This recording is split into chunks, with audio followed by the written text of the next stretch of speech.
Oke, bismillahirrahmanirrahim. Assalamualaikum warahmatullahi wabarakatuh ya. Selamat siang semuanya. Eh, Izinkan saya mulai perkuliahan ini. Maaf sebelumnya saya agak terlambat. Nah, di pertemuan sebelumnya kita ngebahas overall tentang rel kereta api, khususnya pada kereta cepat.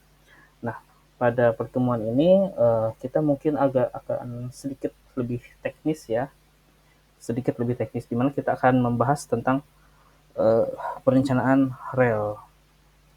Nah, rel itu sebetulnya ada tiga tahapan. Ada perencanaan struktur rel itu sendiri, lalu ada alinyemen horizontal, lalu ada alinyemen vertikal. Nah, namun pada pertemuan ini saya akan coba jelaskan mengenai struktur rel itu sendiri.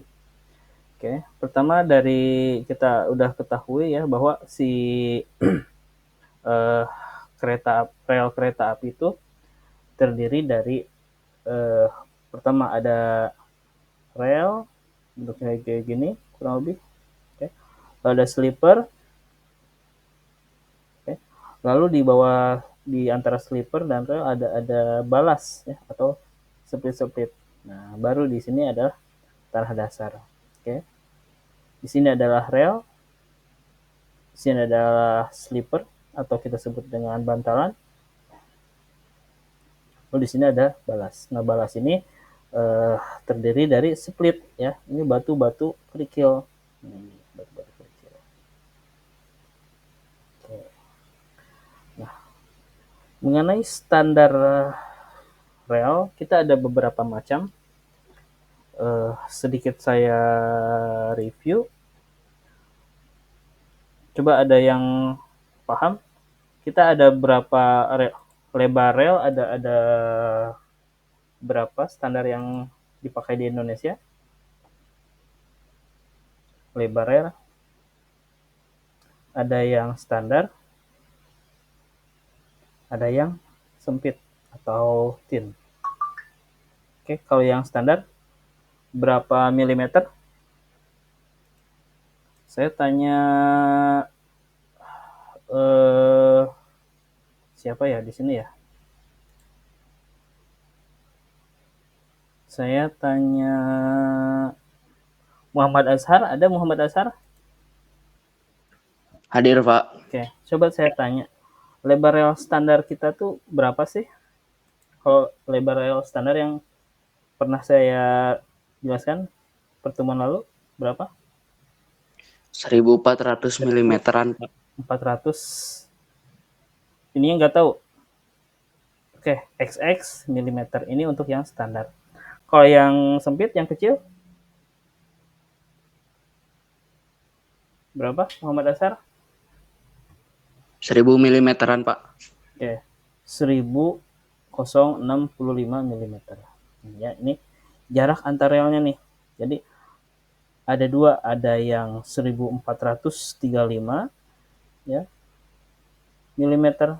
Nah, ada juga yang 1035 milimeter. Nah, ini adalah jarak antar relnya. Oke, next. Rel itu ada standarnya ya. Nah, namanya seperti halnya tabel baja, rel juga ada standarnya. Nah, ini rel standar yang digunakan di kereta cepat itu ada dua. Yang pertama kodenya UIC 60 dan 60E1 ya. Nah, ini merupakan baja dengan carbon steel tinggi nih dengan yang mendukung kecepatan tinggi. Nah, ini standar UIC dan 60E1 ini nanti akan saya jelaskan. Oke, lalu ada sleeper. Nah, sleeper itu eh, yang ini ya bantalan kereta api. Oke. Ada yang terbuat dari beton, ya. Ini pre-stress konkrit. Nah, maksudnya pre-stress konkrit itu si betonnya jadi dulu, dicetak dulu, di stressing dulu, nah baru diletakkan di lokasi rel, ya. Beda dengan konvensional. Kalau konvensional kan berarti si beton tuh dicor di tempat, ya, atau kita sebut dengan cast in situ ya. Nah, tapi ini menggunakan pre-stress konkrit, ya. yaitu betonnya jadi dulu, udah jadi panjang-panjang batangan baru diletakkan di lokasi kerja. Lalu next ada juga yang berbahan kayu, ya, kayu. Oke, berbahan kayu ini merupakan jadul ya, yang zaman dulu di zaman kolonial, kayu. Lalu ada juga yang komposit. Nah, kompositnya merupakan bahannya bahan fabrikan, yaitu disebut beton bukan, disebut kayu juga bukan. Kalau nggak salah ini sejenis PVC atau karet ya, PVC atau karet ya. Ini saya juga belum begitu familiar untuk komposit, nanti saya cari lagi bahannya. Nah, namun untuk si kereta cepat ini, ya, standar yang digunakan di Indonesia ini adalah beton, yaitu beton pre-stress concrete, ya. Karena beton ini memiliki stabilitas yang tinggi. Oke, next. Nah, balas ini merupakan lapisan kerikil, udah jelas. Oke, next ada subbalas atau tanah dasar. Kalau di jalan kita sebut dengan subgrade ya. Subbalas atau subgrade. Oke. Nah, ini mengenai standar rel. Nah, ini ada ukurannya ya. Bisa kita jelaskan. Nah, di sini satuannya ini kebetulan dalam inch ya. Jadi kepalanya adalah 2 sampai 3/8 inch. Jadi kebetulan ini yang saya share ini satuannya dalam inci. Oke, next ini penampangnya kurang lebih seperti ini ya. Nah, ini adalah batangan relnya. Nah, ini merupakan baja berat ya. Baja berat ini merupakan karbon steel tinggi nih. Kalau pakai gergaji besi biasa ya nggak bakalan nggak bakalan kena ya. Jadi dia harus menggunakan mesin nih kalau motong-motong ini. Makanya tukang besi tua, meskipun udah tua, rel-rel yang peninggalan Belanda itu tetap masih utuh, nggak ada yang ngeganggu karena memang nggak bisa ditarik ya. Mau pakai gergaji besi susah, pakai gerinda juga bakalan boros si gerindanya. Ini bajanya yang sangat padat nih, bakalan susah untuk dilakukan treatment. Nah, next lalu ada slipper. Ya. Oke. Panjang rel, jadi satu bentangan rel ya, ini standarnya adalah 25 meter ya. Jadi si batang rel ini panjangnya rata-rata 25 meter. Oke. Lalu jarak antar slipper, contohnya seperti ini. Ini adalah rel. Misalkan dengan lebar 1435. Nah, ini lalu ada bantalannya atau kita sebut slipper. Ya, ini slippernya. Nah, kalau si relnya kan pasti disambung. Ini disambung setiap 25 meter. Setiap 25 meter. Nah, tetapi si bantalannya ini jaraknya 60 cm. Jadi setiap setengah meter ada bantalan nih. Ya, jadi tinggal dihitung kalau untuk 1 km ada berapa bantalan ya, tinggal dihitung nih ya, panjang rel dibagi jarak antar slipper. Oke, next contoh di sini contoh di sini panjang relnya 1000 meter atau 1 km. Tinggal dibagi nih. Jarak antar slippernya yang dipakai 0,65. Oke, berarti di sini kita akan membutuhkan dia membutuhkan 1500 lembar slipper. Oke. Nah, namun di sini kalau jarak antar slippernya bisa diketahui, kalau panjang slippernya sebentar saya cari, kayaknya ada di sini.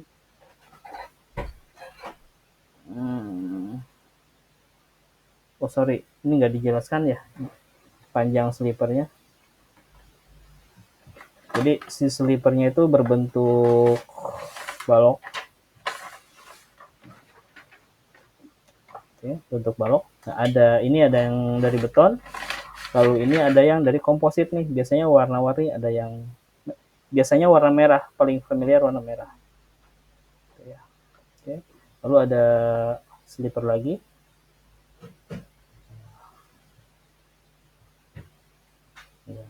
Sementara jarak antar slippernya adalah 60 cm, 60 sampai 70 cm. Tapi jarak antar slippernya disesuaikan dengan lebar rel yang dipakai. Ini mungkin dari lebar relnya ada sekitar 20 atau 25 cm ya. Cuman saya kebetulan di sini nggak saya jelaskan nih panjang untuk spesifikasi setiap slippernya berapa. Oke, lalu ada balas nih, ada balas itu tadi ada lapisan kerikil. Lapisan kerikil ada di sini. Nah, oke. Nah, si lapisan kerikil ini tingginya 30 sampai dengan 35 cm ya. Disesuaikan dengan keadaan dan disesuaikan dengan kondisi tanah dasar. Oke, di sini standarnya dijelaskan sebesar 30 sampai 35 cm. Oke. Dan ini penampangnya biasanya berbentuk trapesium ya, berbentuk trapesium ya. Sini relnya. Selalu trapesium maupun entah itu rel konvensional atau rel HSR bentukannya trapesium. Oke. Volume panjang lebarnya 3 meter. Oh iya, berarti di sini lebar rata-ratanya 3 meter. 3 meter. Oke. Oke. Ini ya. Nah, ini adalah penampang dari rel. Ini ada long sectionnya. Paling atas ada batangan rel. Di bawahnya ada balas. Di bawahnya ada slipper. Lalu ada balas. Lalu ada subgrade. Ini bentukannya yang trapesium seperti apa ya? Bentukannya kayak gini. Ya. Rata-rata berbentuk trapesium. Oke. Lalu ada konstruksi di rel, ada jembatan juga. Mungkin lebih tepatnya dibahas di mata kuliah teknik jembatan. Nah, ini jembatan pada kereta api sama aja ya. Ada yang pakai box culvert, ada yang pakai rangka, ada yang jembatan rangka, ada yang girder. Nah, ini kebetulan yang saya share di sini dia berbentuk box girder. Oke. Nah, lalu pada HSR juga karena dia si geometriknya harus selurus mungkin dan sedatar mungkin, maka kalau seandainya menghadapi perbukitan, maka tidak, kalau emang si bukitnya nggak bisa dipangkas, ya mau nggak mau kita harus bikin tunneling atau terowongan. Oke, ini namanya TBM, tunneling boring mesin. Oke. Lalu ada stasiun. Nah, ini stasiunnya panjang platform kurang lebih harus lebih dari 400 meter ya. Nah, ini konstruksi stasiun contohnya. Oke, next kita akan melakukan simulasi nih. Beban kita akan melakukan simulasi perhitungan si kebutuhan balas dan kebutuhan tebal balas ya, atau si rel kereta api berdasarkan beban yang terjadi pada kereta api. Contohnya kayak gini ya. Di sini adalah rel. Di sini adalah rel. Lalu di sini adalah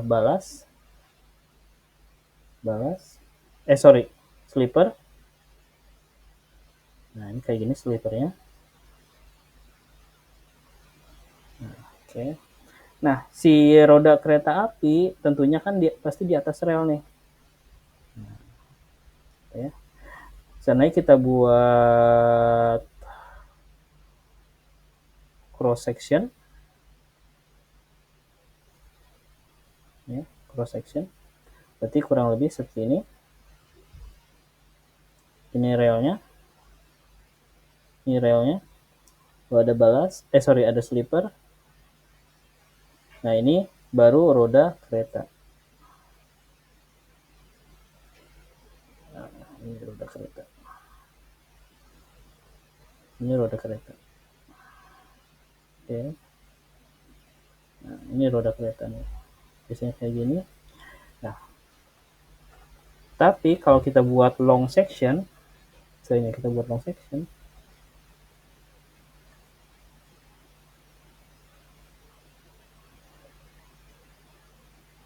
nah, kurang lebih seperti ini. Ini adalah rel, ini adalah balas, slipper, dia baru balas. Nah, di roda kereta api kita akan posisikan di tengah sini, ya. Jadi dia berada di tengah-tengah antara slipper, ya. Jadi untuk perencanaan rel kereta api diasumsikan bahwa si roda kereta api berada di antara dua buah slipper. Oke, di sini ada beberapa notasi, ya. Pertama adalah PS, yaitu beban yang ditahan untuk setiap slipper, ya. Beban untuk yang ditahan pada setiap slipper. Jadi ini beban berapa aja nih yang ditahan oleh slipper yang ini. Oke, next. Lalu ada P aksel, yaitu beban statis per aksel. Nah, si kereta api itu kan panjang, ya. Gimana lagi saya coret-coret, ya. Habis. Nah, contoh ini kereta api nih. Ini gerbong kereta api. Ini gerbong kereta api. Nah, di sini roda. Nah, diasumsikan yang dimaksud beban per aksel ini adalah beban untuk setiap satu buah titik tumpu kereta api. Nah, ini adalah P aksel. P aksel. Oke. Lalu ada DAF, yaitu Dynamic Amplification Factor, yaitu faktor amplifikasi dinamis. Nah, karena si kereta api bukan beban statis, ya. Dia bukan si kereta api itu dia nggak diem, tapi dia ada getaran, lalu ada dia bergerak. Nah, maka di sini ada namanya faktor beban amplifikasi, ya. Jadi atau kita sebut dengan faktor beban dinamis. Jadi diasumsikan si kereta itu dalam kondisi bergerak. Oke, lalu ada P din, yaitu beban dinamis per aksel, yaitu beban statis, yaitu beban kereta untuk satu aksel dikalikan dengan faktor beban dinamis. Lalu ada S yang dimaksud X adalah jarak antar slipper yang tadi kita rencanakan sebesar 60 cm sampai dengan 70 cm. Oke. Lalu ada L, panjang efektif slipper yang menyalurkan beban. Di sini berarti panjang efektif slipper yang menyalurkan beban sepanjang rel. Jadi kalau relnya panjang ke sana, kasih kotak merah. Relnya memanjang, terus menuju memanjang. Nah, slipper kayak gini. Kita warna kuning. Nah, ini slippernya. Nah, oke.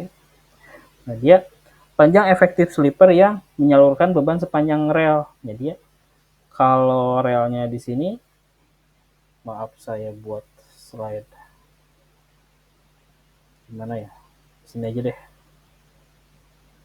Nah, berarti kalau panjang efektif slipper itu, ini adalah rel. Contohnya rel. Nah, lalu di bawahnya ada slipper. Slippernya saya kasih warna oranye. Oke. Nah, kurang lebih seperti ini.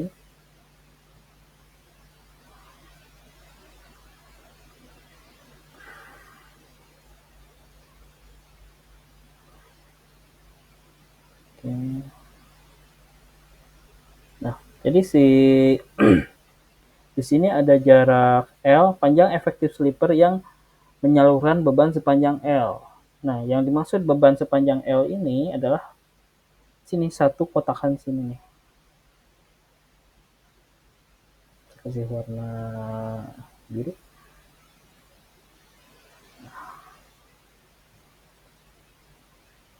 Nah, karena ini si beban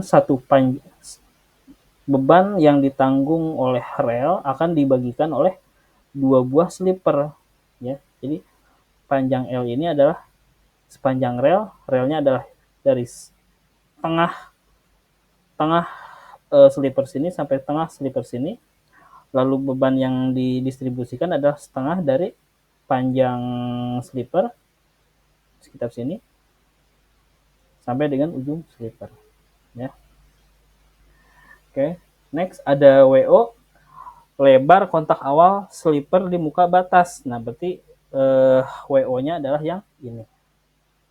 Ini adalah L, ini adalah WO. Oke. Lalu ada T, ketebalan balas. Nah, berarti kalau kita buat cross section, sini adalah slippernya, ini adalah relnya. Nah, si balasnya tebalnya berapa? Ya. Nah, ini kita sebut dengan nilai T. Nah, oke. Ya. Lebar efektif, tebal ketebalan balas T, ya. Oke. Lalu lebar efektif pada kedalaman T. Berarti di sini lebarnya ada, ini adalah T-nya, WT-nya adalah di sini nih, tengah-tengah. Ya. WT lebar efektif, berarti di tengah-tengah antara lebar atas dan lebar bawah, karena biasanya kalau si balas itu berbentuk trapesium, maka kita ambil di tengahnya. Oke, lalu ada AT, area tekan pada subgrade, ya. Area tekan pada subgrade, berarti subgrade-nya ada di sini nih. Ini adalah area subgrade. Oke, ini area tekan pada subgrade berarti ada di sekitar sini. Oke, dikalikan dengan L, ya. Lalu ada QT, yaitu tekanan pada subgrade pada kedalaman TS PS per A, ya. Jadi tekanan pada subgrade di sini si beban pada relnya kita distribusikan di sini sebagai beban merata, yaitu Q, ya. Lalu next ada QO, yaitu tekanan awal di bawah slipper. Lalu Q low, kapasitas daya dukung izin dari subgrade, bukan terizinkan tapi izin subgrade, ya. Nah, ini si Q low ini didapatkan dari penyelidikan tanah, ya, yaitu ada yang berbentuk CBR atau California Bearing Ratio, ada SPT Soil Penetration Test, atau ada KI, ya. KI ini adalah nilai QC, yaitu nilai tahanan konus yang didapatkan dari tes sondir. Oke, di sini diasumsikan P akselnya adalah 200 kN per aksel. Jadi beban setiap roda kereta api, ya, di sini diasumsikan sebesar 200 kN, ya, atau 2 ton, ya, 2 ton. Nah, kalau si kereta punya 4 aksel, seandainya si rel itu punya 4 aksel, ya bisa dipencet. Taruh ini adalah gerbong kereta api. Seandainya ini adalah gerbong kereta api, jangan menghapusnya. Oke, seandainya ini adalah sebuah gerbong kereta api, ini adalah gerbong kereta api. terus panjang. Nah, di sini ada 4 aksel biasanya. Ada yang di sini satu, lalu ada satu di sini, kayak atau 6 ya, kalau nggak salah 6 deh. Nah, ini per akselnya beratnya adalah 2 ton. 2 ton, 2 ton, 2 ton. Nah, ini asumsinya 200 kilonewton ya, atau 2 ton. Oke, lalu ada DAF, yaitu faktor amplifikasi dinamik, karena si kereta ini kan bergerak. Ada faktor beban dinamik ya, sebesar 1,2. Nah, maka di sini dalam perencanaan beban aksel yang akan kita hitung bukan 200 kilonewton, tetapi sebesar 240 kilonewton per aksel. Berarti di sini beban per akselnya adalah 240 kilonewton. Oke. Next. Kita si beban per aksel ini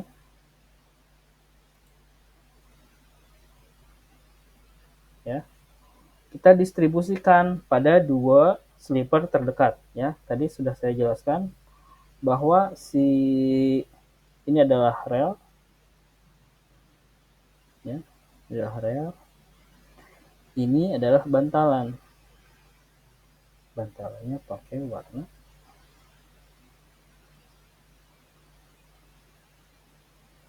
oranye. Ini adalah bantalan. Oke, nah di sini adalah si roda kereta apinya. Biasanya ada 2 rodanya.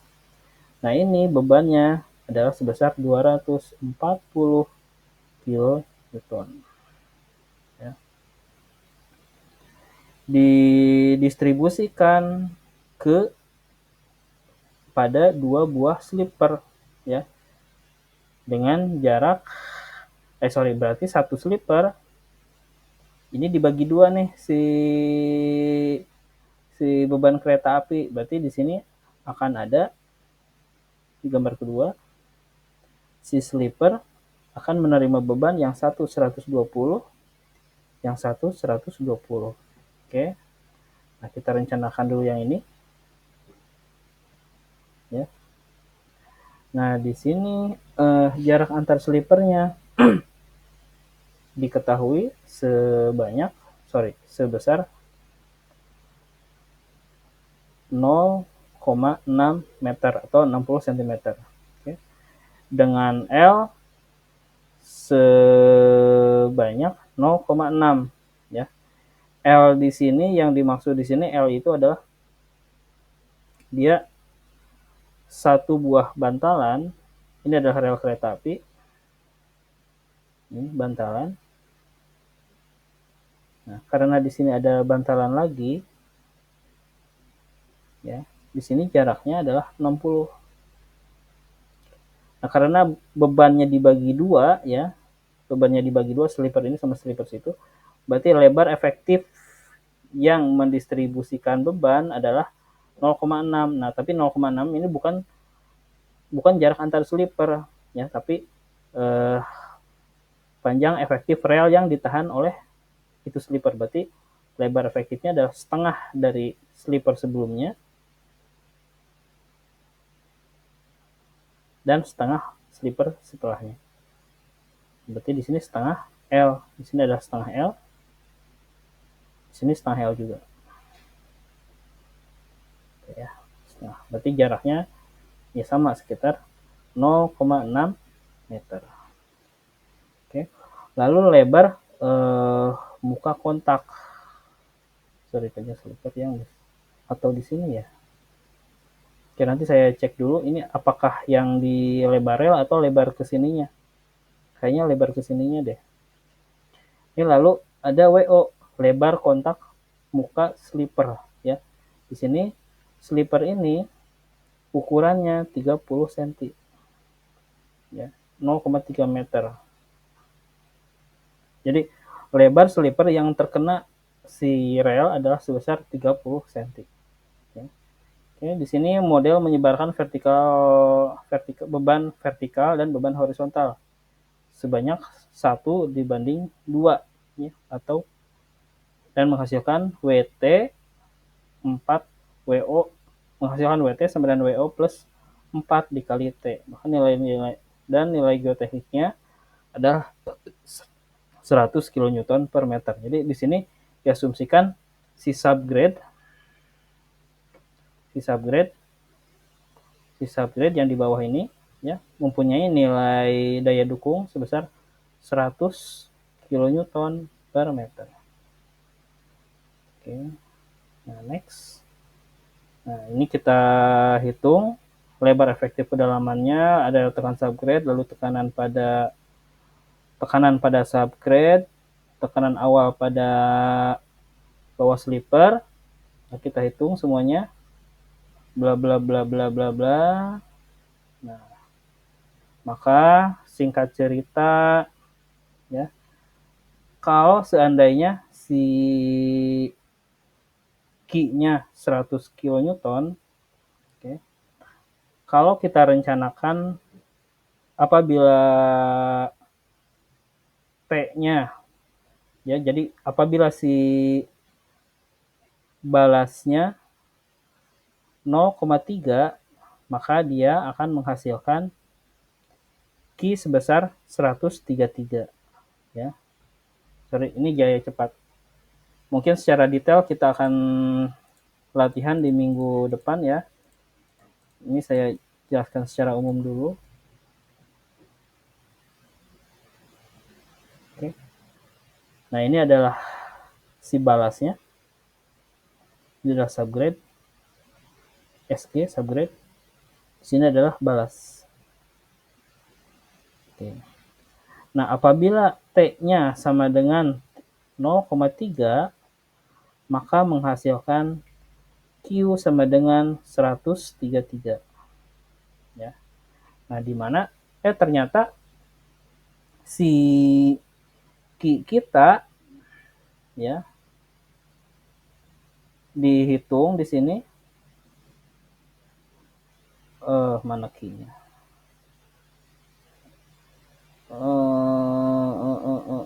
133. Nah, kalau 103, kalau Q-nya dia 30 cm menghasilkan daya dukung yang bisa ditahan adalah 133 ya. Nah, maka dia nggak aman nih ya, karena dia lebih besar dari Q-nya Q yang di sorry.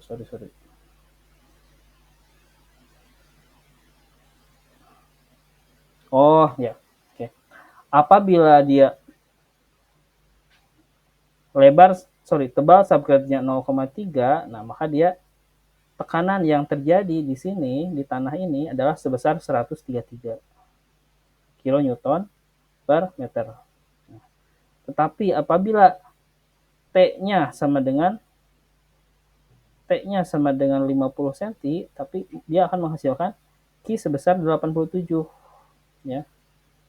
Sedangkan apabila T-nya sama dengan 80 cm, maka dia beban meratanya yang akan dihasilkan adalah 57. Nah, sementara si tanah aslinya, si subgrade, dia hanya mampu menahan sebesar 100. Ya. Berarti kalau beban, apabila si T-nya kita gunakan 0,3, berarti beban yang akan terdistribusi ke tanah sebesar 100 kN. Nah, ini bebannya lebih tinggi nih dibanding tahanan tanah, maka dia tidak aman. Ya. Sementara apabila T-nya adalah 0,5 ya, 50 cm, maka menghasilkan tekanan di sini bukan 133 tapi menjadi 87. Nah, di sini aman, tapi dia sangat mendekati nih karena di sini diasumsikan tanahnya sebesar 100 kN per meter persegi. Nah, di sini kita bisa rencanakan nih tebal si balasnya harusnya berapa. Ternyata di sini paling aman adalah tebal balasnya adalah 80 cm. Nah, kalau si tebal balasnya 80 cm, maka dia Q-nya adalah sebesar 57 ya. Dia si Q aksen ini jauh lebih kecil daripada Q bukan ini ya. Nah, Q izin. Sama dengan berarti di sini 57 dia jauh lebih kecil daripada 100. Nah, maka di sini kalau kita gunakan balas yang 80 cm, maka dia sangat aman ya, sangat aman. Tetapi untuk pertimbangan ekonomis, kita bisa gunakan juga tebal balasnya yang sebesar 0,5. Yang penting dia beban meratanya harus lebih kecil dibanding dibanding dengan tahanan tanah. Nah, seandainya T sama dengan 0,5 ya, maka dia menghasilkan Q sama dengan 87 ya, di mana Q ya lebih kecil daripada Q aksen ya. 87 lebih kecil daripada 100 kN per meter. Oke. Nanti secara detail akan saya jelaskan di minggu depan ya, soalnya ini pertemuan hari ini saya sangat singkat gitu ya. Oke, ada pertanyaan? Ada pertanyaan sampai sini? Ada pertanyaan? Ada pertanyaan? Sepertinya tidak, Pak. Tidak apa bingung? Kalau bingung tanya aja nggak apa-apa.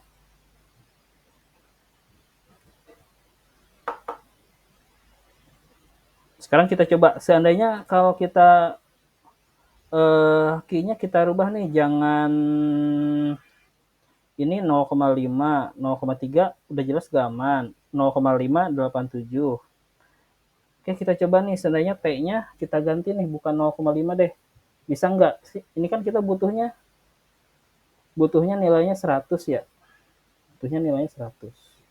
Oke, seandainya kita ganti nih T-nya menjadi 50 aman, tapi bisa nggak lebih ekonomis lagi? Oke, kita ganti T-nya menjadi T sama dengan 0,4. Oke, 0,4. Oke, berarti kita lakukan perhitungan. WT sama dengan 0,3 ditambah tanda kurung 4 dikali 0,4. Oke, berapa hasilnya? 1,9. 1,90 meter. 1,9 meter. Oke, lalu AT-nya. AT-nya 2,3 sama dengan 1,9 dikali 0,6. Berapa hasilnya? 1,14. 1,14. Oke, lalu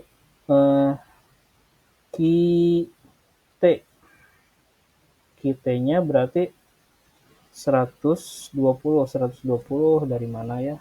120. Oh ya, beban untuk setiap slipper berarti 120 dibagi 1,14. Berapa? 105,26. 105,26. Nah, berarti di sini apabila si tebal balasnya 0,4, dia menghasilkan QT sebesar 105,26 kN per meter persegi. Nah, sementara kita butuh Q-nya, Q aksennya 100 kN per meter persegi. Oke, saya mau tanya nih. Saya tanya ke siapa ya? Saya tanya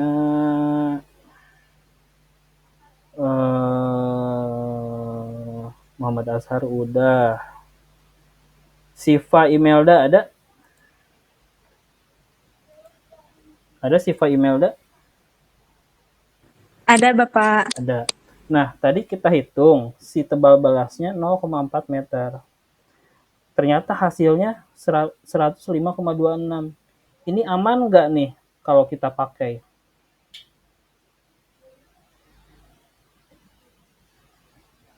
Aman nggak nih kalau si slipernya kita pakai 0,4?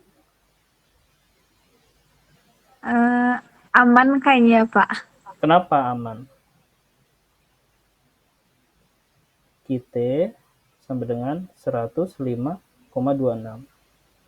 Di mana dia lebih besar dari aman nggak?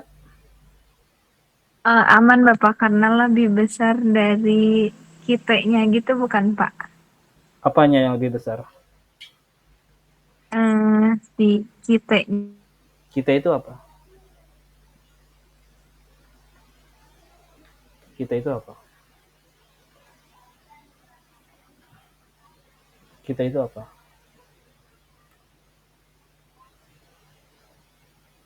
Apa kita itu? Apa kita? Ayo. Lupa, Bapak. M Ridwan ada M Ridwan? M Ridwan si apa? M Ridwan apa namanya? Sidik, Pak. M Ridwan Sidik. Saya tanya nih, ini hasil kalau kita si tebal balasnya adalah 40 cm, hasilnya 105,26 kN per meter persegi nih kita. Aman nggak nih kalau ini kita pakai? Tidak aman, Pak, karena melebihi aksennya. Melebihi Ki aksen. Ki aksen itu apa? Ayo apa?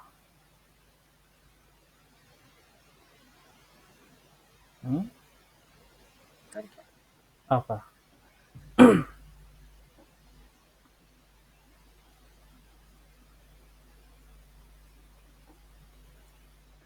Apa?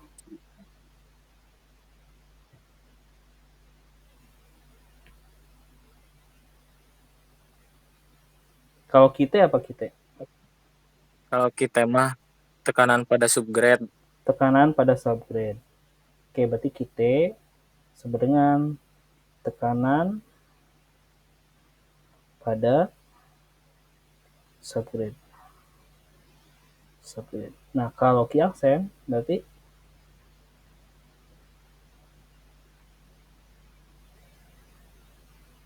kalau Ki aksen berarti Tekanan awal di bawah slipper, bukan, Pak? Apa? Tekanan di bawah slipper. Oke, kita geser ke atas.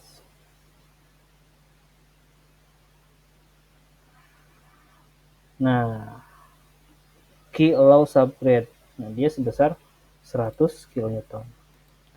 Nah, setelah dilakukan penyelidikan tanah, ya, dia tahanan tanahnya sebesar 100 kN per meter persegi. Ya. Jadi si tanah nih, tanah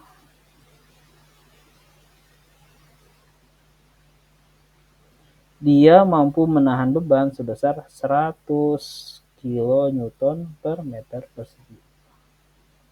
Nah, ini asumsi ya, cuma berdasarkan asumsi aja. Untuk hasil aktualnya kita harus lakukan pengetesan.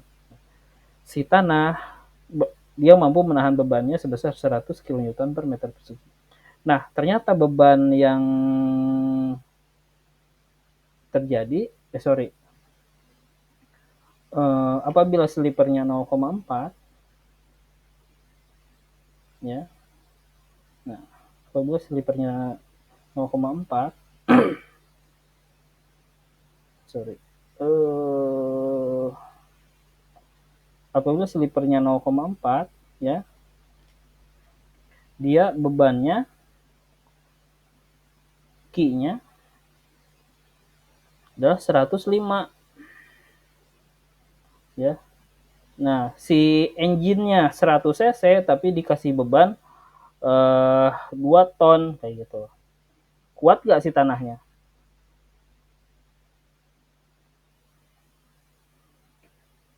Kuat gak? Ini adalah tahanan tanah. Jadi kemampuan tanahnya segini nih 100 kN tapi dikasih beban 105. Kuat nggak si tanahnya? Aman nggak? Enggak, Pak. Enggak, Pak. Nggak aman ya, berarti ini tidak aman. Oke, apabila ini dipaksakan, jadi nantinya si relnya bisa turun, yang nantinya si keretanya bisa anjlok, gitu ya. Oke, mungkin itu aja dari saya. Ada pertanyaan? Pak, kalau misalkan dari kitanya 100 pas gitu, aman nggak, Pak? Ya aman, tapi sangat ekonomis gitu, tapi mepet. Ya, jadi ini juga 87 nih, mendekati 100 ya. Ini ya aman, tapi nya agak-agak mepet gitu. Ya, bisa. Kalau syaratnya dia yang penting beban yang bekerja kurang dari 100 kN ya. Kayak motornya 100 cc ya, tapi dibebani oleh 3 orang. Ya aman, tapi motornya yang pasti cepat rusak gitu. Oke, ada pertanyaan? Ada pertanyaan? Udah, Pak, cukup. Cukup ya. Oke, perhitungan ini akan saya review kembali di minggu depan ya, supaya lebih clear. Karena hari ini tadi waktunya saya banyak kepotong.